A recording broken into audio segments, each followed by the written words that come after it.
अस्सलाम वालेकुम दोस्तों। ड्रामा सीरियल दौलाब जी तव्हांखे मुकमिल कहानी ॾींदासीं। उन सां गॾो गॾु तव्हांखे हिकु ख़ुशख़बरी ज़रूरु ॿुधाईंदासीं। त वीडियो खे आख़िर ताईं ॾिसंदा, वीडियो खे लाइक कंदा, चैनल खे सब्सक्राइब लाज़मी कंदा।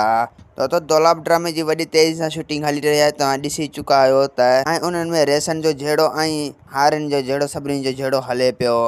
ऐं होॾे पिरू ऐं आबास जेके आहिनि उहे माण्हुनि जा कपिड़ा फाड़ींदा था वञनि घस में। दोस्तों घस में जेको बि उन्हनि खे गॾियो त उन्हनि जो कपिड़ो फाड़े छॾींदो।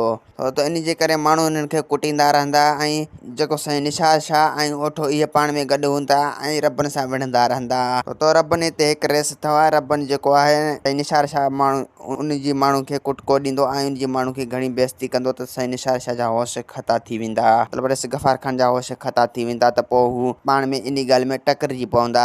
त इन ॻाल्हि तां पोइ ड्रामो अॻिते वधंदो ईंदो ऐं झेड़ो बि अॻिते वधंदो ईंदो।